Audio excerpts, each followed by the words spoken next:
Saya percaya kita semua boleh dan telah mengalami amazing Passover. Kita akan dengar firman Tuhan. Mari kita buka di dalam Matius pasal yang ke-26. Matius pasal 26.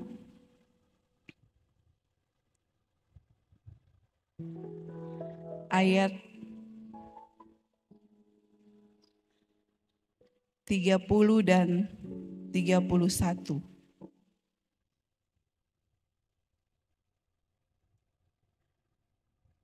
Matius pasal yang ke-26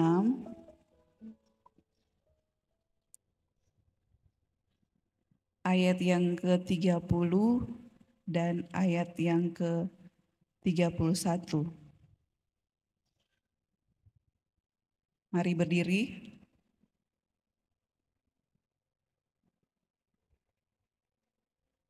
Saya akan membacakannya bagi kita semua. Matius 26 ayat 30 dan 31, demikian bunyi firman Tuhan. Sesudah menyanyikan nyanyian pujian, pergilah Yesus dan murid-muridnya ke Bukit Zaitun. Maka berkatalah Yesus kepada mereka, malam ini kamu semua akan tergoncang imanmu karena aku. Sebab ada tertulis, aku akan membunuh gembala dan kawanan domba itu akan tercerai-berai. Puji Tuhan, silakan duduk.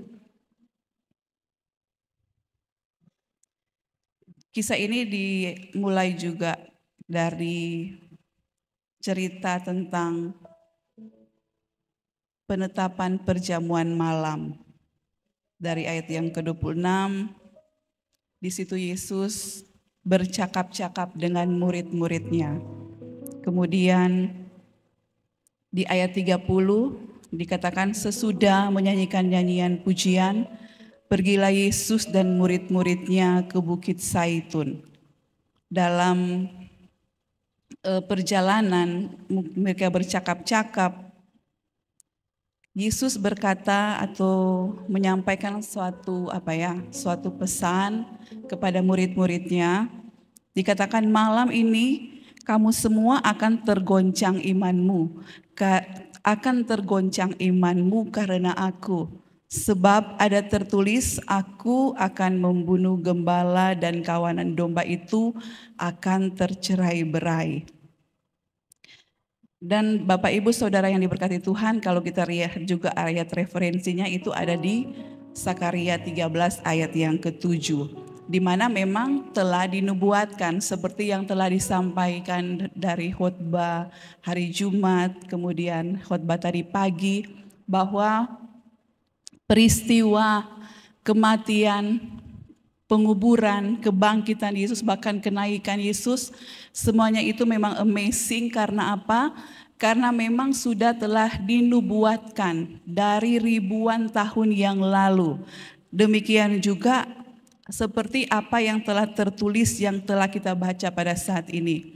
Yesus berkata kepada murid-muridnya, malam ini kamu semua akan tergoncang imanmu karena aku. Nah, Bapak Ibu Saudara yang diberkati Tuhan, satu kalimat yang muncul di benak saya, mengapa sampai Tuhan Yesus berkata, malam ini juga kamu semua akan tergoncang imannya karena aku. Jadi murid-murid Tuhan Yesus akan mengalami kegoncangan iman. Penyebabnya adalah karena siapa saudara? Karena Yesus. Jadi pertanyaan, jadi Yesus bisa menyebabkan kegoncangan iman bagi murid-muridnya? Biasanya kalau orang tahu, yang orang pahami, orang percaya, anak-anak Tuhan dalam pengiringan kepada Tuhan memang mengalami ada situasi, ada kondisi, ada pengalaman yang membuat imannya tergoncang. Tapi itu bisa disebabkan karena masalah, karena pergumulan, karena sakit, karena tantangan, dan lain sebagainya. Tetapi dalam ayat 31 ini, firman Tuhan bilang bahwa yang menjadi penyebab iman dari murid-murid itu tergoncang tergoncang adalah karena Yesus. Kan jelas firman Tuhan dalam ayat 31. Tuhan Yesus berkata kepada murid-muridnya, malam ini kamu semua akan tergoncang imanmu karena aku. Bapak Ibu Saudara yang diberkati Tuhan, tergoncang iman karena Yesus. Jadi apakah memang Yesus bisa membuat orang pengikutnya tergoncang imannya? Kan jadi begitu maknanya. Tetapi tentunya kalau kita paham, mengerti cerita, rangkaian cerita ini kan akhir-akhir dari pelayanan Yesus di mana dia akan disalibkan. Murid-murid tergoncang imannya bukan karena pribadi Yesus yang mengecewakan, tetapi memang apa yang harus dijalani oleh Yesus, apa yang harus dilakukan, apa yang harus ditepati yang merupakan kehendak Bapa.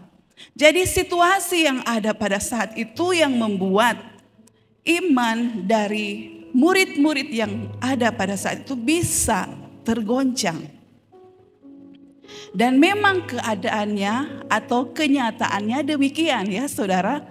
Tentu kita semua tahu bagaimana memang benar terbukti perkataan Yesus itu. Mulai dari malam itu, iman dari murid-murid tergoncang.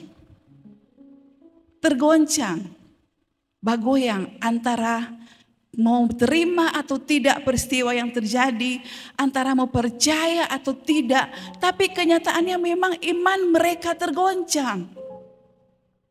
Kalau kita baca peristiwa dari mulai Yesus akan mati, disalibkan, dia diadili, dia disiksa, dia pikul salib, sampai dia, orang biasa bilang jalan via dolorosa, sampai dia digantung di kayu salib, sampai dia mati, bahkan sampai dia bangkit. Saya coba baca-baca referensi dari Matius, Markus, Lukas, Yohanes. Dalam peristiwa Yesus mulai diadili, dirajam, pokoknya dengan segala macam yang orang tahu, disalibkan dalam perjalanan menuju Bukit Golgota. Saya tidak menemukan ada sepenggal cerita yang bercerita bahwa ada murid-murid Yesus, khususnya 11 ya, ke-11 murid Yesus yang ada di sekitar Yesus. Tidak muncul nama. Cuma ada nanti orang tahu kan Petrus. Cuma itu di awal ketika Yesus ada di Mahkamah Agama. Selanjutnya tidak muncul nama Petrus, tidak muncul nama Yakobus, tidak muncul nama Bartolomeus dan lain sebagainya. 11 murid Yesus selain Yudas. Jadi dari peristiwa Yesus ditangkap. Kalau Yesus ditangkap, iya malam itu kata firman Tuhan mereka ada. Tapi selanjutnya di mana? Khususnya ke-11 murid itu. Bahkan saya katakan bahkan ketika dia bangkit tidak ada murid, tidak ada salah satu murid dari ke-11 murid itu yang berada di kubur Yesus. Nah dari cerita dari saya baca berarti memang terbukti bahwa apa yang dikatakan Yesus itu benar. Amin. Malam ini imanmu akan tergoncang. Berarti mereka memang tidak ada bersama-sama dengan Yesus. Malah kalau kita baca ketika Yesus memikul salib, yang muncul di cerita apa? Seorang tokoh yang bernama siapa saudara? Simon orang apa saudara? Kirene kan? Dia yang justru mau karena dia sanggup mungkin melihat penderitaan Tuhan Yesus, dia mau ikut pikul salib. Tidak muncul Petrus di situ, tidak muncul murid-murid yang dikasih Yesus, Yakobus dan Yohanes di situ, malah orang lain. Bahkan ketika Yesus mati sudah muncul di firman Allah beberapa waktu ini, yang muncul adalah siapa saudara? Yang mau kasih kubur, Yusuf. Yusuf dari Arimatea yang peduli akan mayat Yesus ketika dia disalib. Bukan murid-murid terdekatnya yang mengikut dia setiap hari, tapi muncul seorang yang bernama Yusuf orang Arimatea yang peduli, yang menghadap kepada Pilatus, boleh Tuhan Yesus pemayat kita mau kasih dikubur?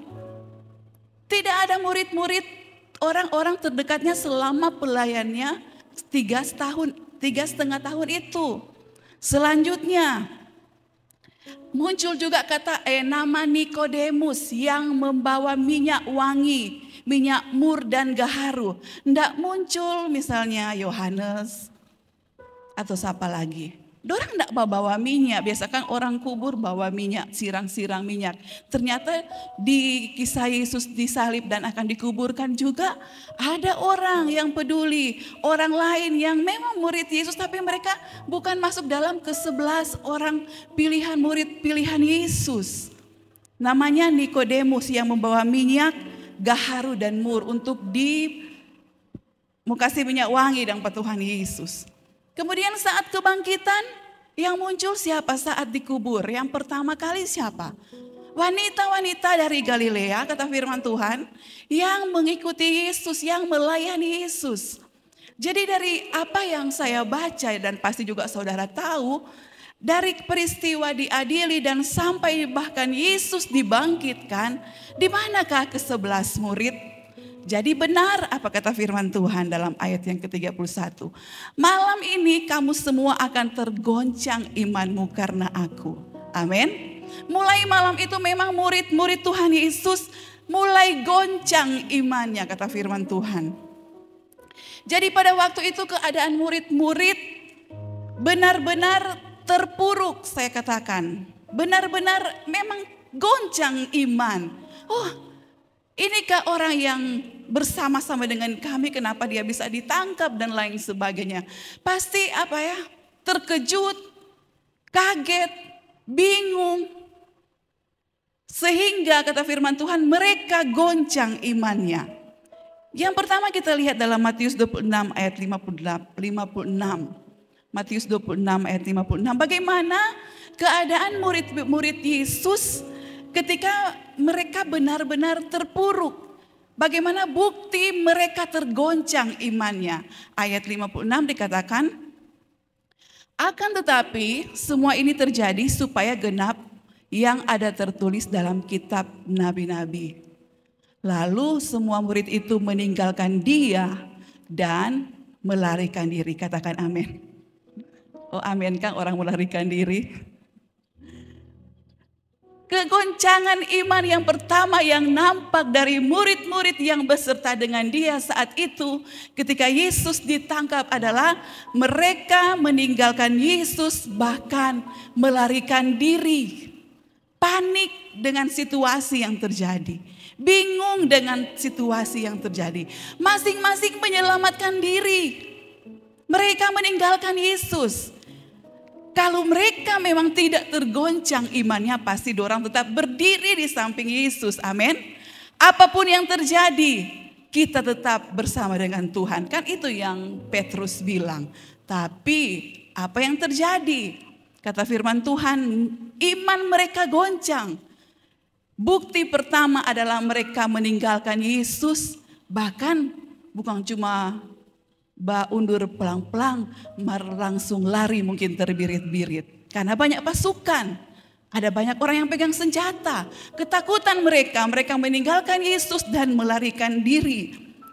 Kemudian ayat 70 sampai 74, bukti bahwa memang murid-murid tergoncang imannya. Ini cerita Petrus. Kan orang tahu Petrus yang lebih dulu bilang, Tuhan biar dorang sama masih tinggal kita nyanda. Tetapi kita orang tahu bersama juga firman Tuhan bilang, ayat yang ke-70 sampai 74 saya baca, ini Petrus. Tetapi ia menyangkalnya di depan semua orang, katanya, aku tidak tahu apa yang engkau maksud. Karena ada orang bilang, mana orang murid Tuhan. Ketika ia pergi ke pintu gerbang, Seorang hamba lain melihat dia dan berkata kepada orang yang ada di situ, orang ini bersama-sama dengan Yesus orang Nazaret itu. Ayat 72. Dan ia menyangkalnya pula dengan bersumpah, aku tidak kenal orang itu. Nah, kita lihat. Yang kedua, ini kan bukti tergoncang iman. Murid Tuhan Yesus, bahkan ini secara spesifik diberi nama Petrus. Petrus ini tergoncang imannya. Malam itu juga, kata firman Tuhan, mereka mulai tergoncang imannya. Petrus mulai menyangkal bahwa dia tidak mengenal Yesus. Berjumpa dengan orang lain dia bilang, oh tidak, saya tidak mengenal Yesus. Ayat yang ke-73 dikatakan, tidak lama kemudian orang-orang yang ada di situ datang kepada Petrus dan berkata, pasti engkau juga salah seorang dari mereka, itu nyata dari bahasamu. Maka mulailah Petrus mengutuk dan bersumpah, bayangkan sampai mengutuk dan bersumpah-sumpah. Bilang, aku tidak kenal orang itu. Dan seperti apa kata firman Tuhan, apa perkataan Yesus, dan pada saat itu berkokoklah ayam. Kita lihat, tergoncang iman dari murid Tuhan, yaitu yang bernama Petrus. Belum apa-apa, 3 kali dia menyangkal Yesus.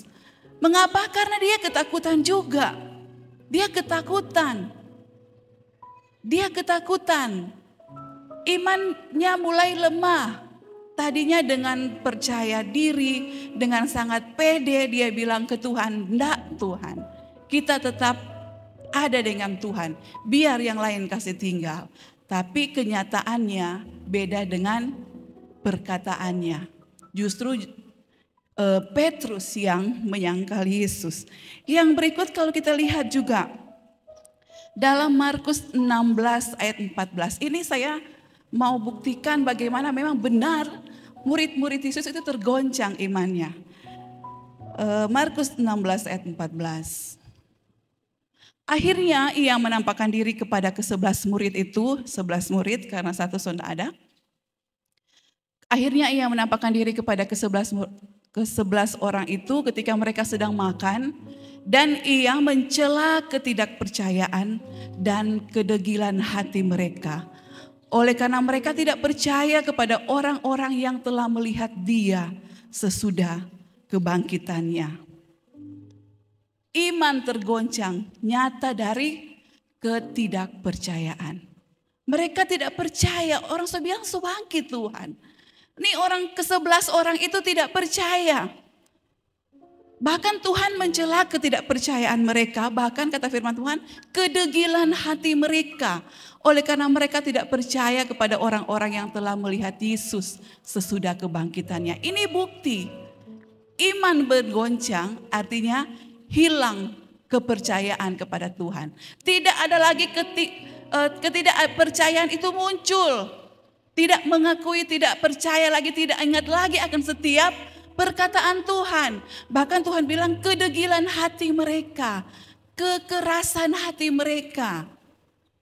Jadi saya melihat di sini orang kalau tergoncang imannya, rawan sekali iblis memanfaatkan dorang hati jadi degil, jadi ndak percaya, jadi keras. Walaupun di realita dorang so dengar benar Yesus so bangkit, tapi karena dorang kekerasan hati, mereka tidak percaya berita bahwa Yesus telah bangkit.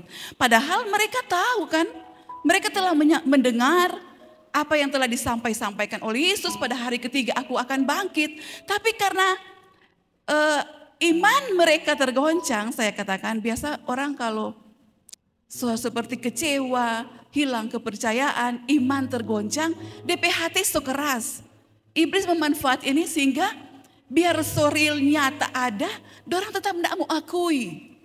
Seperti keadaan murid-murid pada waktu itu, so keras dan DP hati. Kedegilan hati yang telah keras, kata firman Tuhan. Yang membatu, kalau orang lihat dari bahasa aslinya itu ada kata batu di situ, dan artinya so keras. Jadi orang yang tergoncang iman bisa membuat DP hati keras, so tidak terima berita yang benar. Sudah tidak terima menerima masukan yang benar. Sudah tidak terima real kenyataan yang benar. Karena sudah terlanjur keras di hati. Nah itu terjadi kepada murid-murid Yesus. Dan saya berpikir, oh jadi tanda waspada bagi kita. Seringkali kekecewaan, kegoncangan iman bisa membuat kita terus-menerus menolak Yesus. Tapi kan nanti kita lihat sebentar tidak demikian kepada murid-muridnya. Tapi saya mau tunjukkan di sini bahwa kegoncangan iman mereka pertama, mereka lari meninggalkan Yesus, menyangkal Yesus, hilang, tidak ada lagi kepercayaan kepada Yesus, hati menjadi degil kata firman Tuhan. Demikian juga di dalam Lukas 24 ayat yang ke-11. Lukas 24 ayat 11. Ini berita bahwa Yesus bangkit. Tetapi bagi mereka perkataan-perkataan itu seakan-akan omong kosong. Dan mereka tidak percaya kepada perempuan-perempuan itu. Nah hampir sama. Bahkan berita itu udah bilang omong kosong. Bayangkan ini murid-murid yang dekat dengan Tuhan Yesus saudara. Bukan murid-murid yang 500 orang itu. Tapi ini yang 11 murid. Murid-murid yang ada bersama dengan Yesus hari-hari. Mereka bilang bahwa itu omong kosong dan mereka tidak percaya kepada perempuan yang menyampaikan bahwa Yesus telah bangkit. Ini karena apa? Karena iman mereka goyah. Jadi waspada Kang, orang beriman boleh gampang goyah. Karena ini bisa terjadi. Mereka menganggap berita itu omong kosong. Kalau kita bandingkan di dalam Matius 27 ayat 62-63, Matius 27 ayat 62-63. Keesokan harinya, yaitu sesudah hari persiapan, datanglah imam-imam kepala dan orang-orang Farisi bersama-sama menghadap Pilatus. Dan mereka berkata, Tuhan, kami ingat bahwa si penyesat itu yang dimaksud Yesus, sewaktu hidupnya berkata, sesudah 3 hari aku akan bangkit. Coba kita bandingkan, justru imam-imam kepala, ahli-ahli Taurat, orang-orang Farisi ingat perkataan Yesus. Bahwa sesudah 3 hari Yesus akan bangkit. Sementara murid-murid yang tahu cerita ini justru mereka bilang itu omong kosong. Orang-orang Farisi justru orang jaga-jaga. Dia bilang mau bangkit, lebih baik tempatkan pasukan di kubur. Mereka tahu Yesus akan bangkit pada hari yang ketiga. Sebaliknya justru murid-murid yang ikut dengan Yesus, mereka kehilangan kepercayaan, mereka tidak percaya, bahkan mereka tidak ingat lagi bahwa Yesus telah berkata dia akan bangkit pada hari yang ketiga. Sangat bertolak belakang, bayangkan orang yang hari-hari dengan Yesus lupa kalau Yesus mau bangkit pada hari yang ketiga. Justru ahli Taurat, orang Farisi, orang-orang yang justru menyalibkan Yesus tahu bahwa Yesus akan bangkit pada hari yang ketiga. Mengapa demikian? Sekali lagi saya katakan karena iman mereka tergoncang. So ada real kenyataan, masih nggak percaya. Rapuh, iman yang menjadi rapuh. Iman yang tergoncang. Bahkan masih ada 2, Lukas 24 ayat 25-26 dikatakan iman yang tergoncang membuat mereka menjadi, Lukas 24 ayat 25-26, 25 dan 26. Lukas pasal 24 ayat 25 dan 26. Lalu ia berkata kepada mereka, hai kamu orang bodoh, betapa lambannya hatimu sehingga kamu tidak percaya segala sesuatu yang telah dikatakan para nabi. Bukankah Mesias harus menderita semuanya itu untuk masuk ke dalam kemuliaannya? Yesus bilang lagi, hai kamu orang bodoh. Coba ke ayat 25. Kamu lamban hati sehingga kamu tidak percaya. Jadi efek dari kegoncangan iman ternyata banyak. Jadi bodoh, tidak percaya, anggap omong kosong, kedegilan hati, jadi lamban tuh hati. Mungkin cuma Pentium 1. Marsona ada sekarang. Lalot sekali. Betapa lambannya hatimu. Sehingga kamu tidak percaya segala sesuatu. Jadi bahaya orang yang tergoncang iman bisa membuat lambat respon, lambat memahami, lambat mengerti akan berita kebenaran. Waspada ya, orang yang tergoncang iman ini bisa lambat respon, lambat hati. Bahkan firman Tuhan bilang kalau dalam Lukas 24 ayat 38, terus ke bawah ayat 38. Akan tetapi ia berkata kepada mereka, mengapa kamu terkejut dan apa sebabnya timbul keraguan-raguan di dalam hati. Jadi ragu dengan berita kebenaran. Orang yang tergoncang iman jadi ragu dengan berita kebenaran. Nah ini yang terjadi, ini kan peristiwa-peristiwa dari penyaliban Yesus sampai kebangkitan Yesus. Peristiwa-peristiwa inilah yang terjadi yang dialami oleh murid-murid Yesus. Karena kata firman Tuhan, mereka tergoncang imannya. Jadi efek iman tergoncang itu rupanya memang ya Pak Jono yang suka seperti pengalaman murid-murid. Tapi kalau Tuhan so ajar, so peringatkan, orang berusaha untuk tidak seperti mereka ya. Nah, muncul pertanyaan lagi, mengapa sampai iman mereka tergoncang? Orang tahu karena Yesus ditangkap. Tapi mengapa sampai iman mereka tergoncang? Coba kita lihat dalam Yohanes 20 ayat yang ke-19. Yohanes 20 ayat 19. Ketika hari sudah malam pada hari pertama minggu itu, berkumpulah murid-murid Yesus di suatu tempat dengan pintu-pintu yang terkunci karena mereka takut kepada orang-orang Yahudi. Pada waktu itu datanglah Yesus dan berdiri di tengah-tengah mereka dan berkata, damai sejahtera bagi kamu. Jadi kita lihat di sini, mengapa sampai, cepatlah cari perlindungan. Mengapa sampai iman mereka bisa tergoncang? Alasan yang pertama saya temukan bahwa mereka itu menjadi ketakutan. Mereka tinggal di satu tempat, pintu-pintu rumah itu terkunci karena mereka takut kepada orang-orang Yahudi. Iman mereka tergoncang karena mereka, saya katakan di sini, mereka ketakutan dan terintimidasi. Kenapa? So hilang pertolongan. Bersampai tahu kan Tuhan Yesus. Ada masalah, Tuhan buat mujizat. Ada kekurangan, Tuhan buat 5 roti 2 ikan jadi berkelimpahan. Ada orang ganggu, ada Yesus. Tapi ketika Yesus ditangkap, iman mereka tergoncang karena apa? Ketakutan mereka. Oh Tuhan, siapa yang mau tolong? Ketakutan, bahkan mereka punya perasaan diintimidasi. Ketakutan dengan orang-orang Yahudi. Bayangkan di pintu dorang tinggal, dong mesti slot dong mesti kunci. Pastikan aman. Berarti mereka dalam kehidupan mereka, mental mereka ini terintimidasi sehingga mereka ketakutan. Nah, ini membuat iman mereka jadi lemah.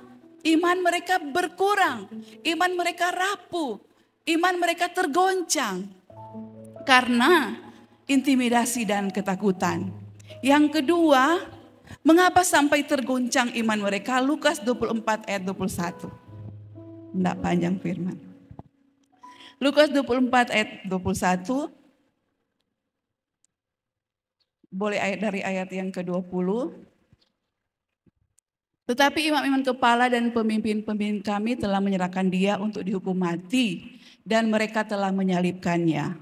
Padahal kami dahulu mengharapkan bahwa dialah yang datang untuk membebaskan bangsa Israel. Tetapi sementara itu telah lewat 3 hari sejak semuanya itu terjadi. Alasan yang kedua mengapa juga sampai iman mereka tergoncang karena situasi yang ada pada saat itu tidak sesuai dengan harapan dari murid-murid. Mereka berharap bahwa Yesus seharusnya menjadi penyelamat mereka. Yesus harusnya menjadi pembebas atas bangsa Israel. Tapi kenyataan yang ada saat itu adalah justru Yesus ditangkap, justru Yesus disalibkan. Jadi iman mereka tergoncang. Pertama karena mereka ketakutan, terintimidasi. Kemudian kenyataan yang tidak sesuai harapan. Mereka berpikir bahwa Yesus yang akan membebaskan mereka. Mereka berpikir bahwa Yesus yang akan menjadi pemimpin bangsa Israel.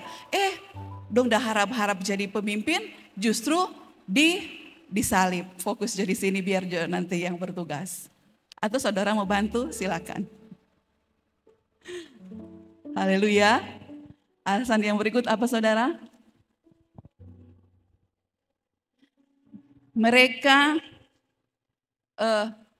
Mengapa iman mereka tergoncang? Karena kenyataan tidak sesuai harapan.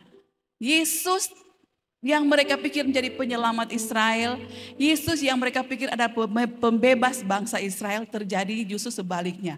Yesus mati, Yesus disalibkan dan Yesus mati. Jadi mereka kecewa. Siapa yang tora mau bagantung akang? Siapa yang tora mau bikin maju dalam pilpres? Kehilangan pengharapan sehingga iman mereka tergoncang. Yang berikut, Lukas 22 ayat 40 dan 46. Lukas 22 ayat 40 dan 46. Ini ketika Yesus di Taman Getsemani. Setelah tiba di tempat itu, ia berkata kepada mereka, berdoalah supaya kamu jangan jatuh ke dalam pencobaan. Ayat 46. Katanya kepada mereka, mengapa kamu tidur? Bangunlah dan berdoalah supaya kamu jangan jatuh ke dalam pencobaan. Alasan yang ketiga, mengapa sampai murid-murid Yesus tergoncang imanannya. Ini kan cerita di Taman Getsemani, berarti Yesus belum ditangkap. Yesus masih mau berdoa, Tuhan kalau boleh cawan ini dilalukan. Nah, di saat Yesus mau berdoa, Yesus sudah bilang ke murid-muridnya dalam ayat 40, ayat 46, 2 kali Tuhan bilang, 2 kali Tuhan pesan, berdoa supaya kamu jangan jatuh ke dalam pencobaan. Nah, masalahnya di sini, murid-murid Tuhan Yesus berdoa atau tidak, saudara? Berdoa atau tidak? Tidak. Tuhan Yesus dapati mereka tertidur. Jadi mengapa iman mereka tergoncang? Karena mereka tidak respon dengan apa yang Tuhan bilang. Tuhan kok bilang berdoa supaya kan jangan jatuh ke dalam pencobaan. Iman tergoncang karena mereka jatuh dalam pencobaan. Mereka tidak berdoa. Nah, mungkin ini yang menjadi inti pesan bagi kita semua. Mengapa mereka bisa jatuh ke dalam pencobaan? Tuhan sudah bilang, Pak, berdoa. Bahkan di ayat lain dikatakan, waspada, berjaga-jagalah, berdoalah. Supaya kamu jangan jatuh ke dalam pencobaan. Tuhan baru bilang di ayat 40, orang baca terus ke bawah, dorang so jatuh ke dalam pencobaan. Iman mereka tergoncang. Mereka lari meninggalkan Yesus. Karena apa? Karena mereka tidak berdoa, kata firman Tuhan. Ayat 46 dikatakan bahwa justru Yesus melihat dan menjumpai mereka tertidur. Tuhan bilang bangunlah dan berdoalah supaya kamu jangan jatuh dalam pencobaan. Tuhan baru kasih ingat, bangun Pak, berdoa. Artinya waspada, berjaga-jaga, cari hadirat Tuhan, cari kekuatan Tuhan. Tapi yang terjadi justru mereka tertidur. Akhirnya memang benar, mereka jatuh dalam pencobaan. Iman mereka tergoncang. Ayat 47 ketika peristiwa Yesus ditangkap, langsung goncang iman. Karena mereka tidak respon perkataan Tuhan. Amin. Haleluya. Yesus saja berdoa. Kalau kita lihat ayat 43, mundur. Ayat 43. Atau dari ayat 42. Ayat 42, ya Bapakku, jikalau engkau mau, ambillah cawan ini daripadaku, tetapi bukanlah kehendakku, melainkan kehendakmu lah yang terjadi. Maka seorang malaikat dari langit menampakkan diri kepadanya untuk memberi kekuatan kepadanya. Lihat rahasia doa. Yesus pun dalam pergumulan yang sama, tapi Yesus berdoa dan apa yang terjadi kata firman Tuhan, maka seorang malaikat dari langit menampakkan diri kepadanya untuk memberi apa saudara? Kekuatan. Memberi kekuatan. Yesus pun yang adalah Allah, dia berdoa dan malaikat kata firman Tuhan memberi kekuatan kepadanya. Nah ini murid-murid yang memang manusia biasa penuh kelemahan dosa salah dan sebagainya. Tuhan bilang berdoa supaya jangan jatuh dalam pencobaan. Yang terjadi justru mereka tidak berdoa. Berarti kalau tidak berdoa, tidak temukan, tidak mendapat kekuatan. Makanya mereka gampang jatuh ke dalam pencobaan. Amin. Pengalaman bersama, saudara juga demikian. Kalau sepertinya agak jauh dari hadirat Tuhan, kurang frekuensi doa yang benar-benar berdoa dengan Tuhan, gampang sekali mutapelisi. Iya kan saudara? Kalau tidak kuat di hadirat Tuhan, karena Tuhan tidak memberikan kekuatan di dalam doa, seperti pengalaman dari murid-murid, gampang jatuh ke dalam pencobaan. Jadi pelajaran bagi kita semua ya. Dan yang saya lebih heran lagi, di ayat yang ke-45, murid, jadi mengapa mereka sampai tergoncang iman? Pertama karena mereka terintimidasi dan ketakutan. Kedua karena mereka kenyataan yang terjadi tidak sesuai harapan mereka. Yang berikut mereka lalai meresponi perintah Tuhan untuk berdoa. Yang keempat ayat 45. Lalu ia bangkit dari doanya dan kembali kepada murid-muridnya, tetapi ia mendapati mereka sedang tidur karena apa saudara? Karena, sama saja perhatian ini saudara, Marsi bersama saya. Karena apa saudara? Karena apa? Karena duka cita. Mereka tertidur karena duka cita. Bersedih. Siapa di sini kalau sementara situasi suasana ini kan karena duka cita, berarti dorang tahu pergumulan Yesus, dorang tahu. Tapi justru duka cita tak sono. Saudara punya pengalaman seperti murid-murid Yesus dalam keadaan sedih berat, pergumulan berat. Biasa orang tidak tidur, tapi murid-murid ini justru sebaliknya. Dalam keadaan duka cita kata firman Tuhan, mereka justru tertidur. Jadi orang bawa enjoy saja. Apapun yang terjadi tidur jo. Boleh sih prinsip ini. Maka dalam situasi ini justru orang tidur ini bikin orang cilaka. Tetapi yang mendapati mereka sedang tidur karena duka cita. Oh justru duka cita harusnya mereka waspada, berjaga-jaga. Malah tertidur. Dalam bahasa lain duka cita itu sedih, saya banding-bandingkan dengan bahasa aslinya. Jadi alasan yang keempat karena mereka, murid-murid ini mengapa mereka tergoncang iman? Karena mereka salah bersikap. Harusnya mereka berjaga-jaga, berdoa, waspada. Karena mereka dalam keadaan duka cita kata firman Tuhan. Malah terjadi sebaliknya. Dalam keadaan yang demikian, tak sono sedap. Tak tidur apalagi ujang-ujang.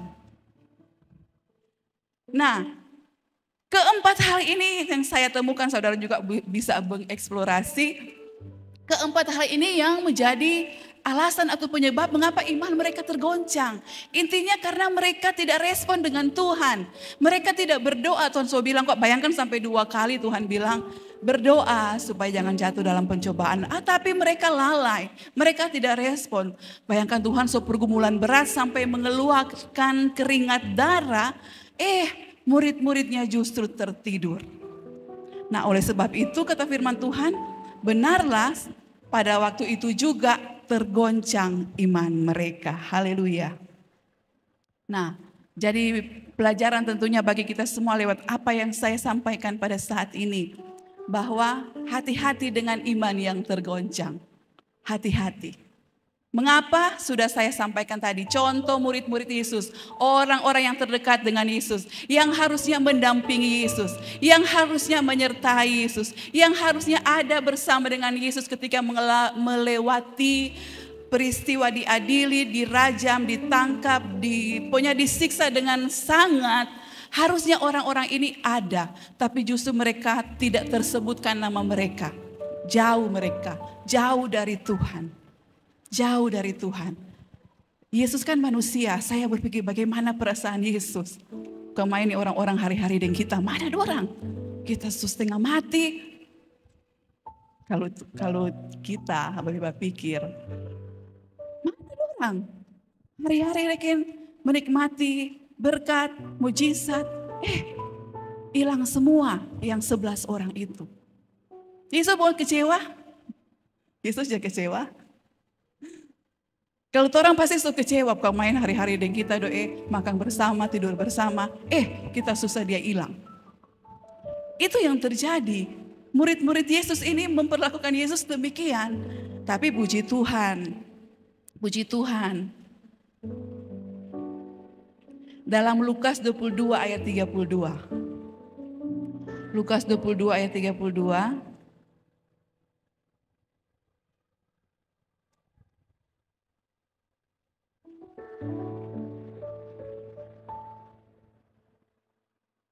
Tetapi aku telah berdoa untuk engkau supaya imanmu jangan gugur.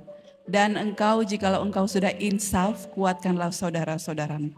Puji Tuhan, ternyata Tuhan sudah tahu orang iman mau goncang.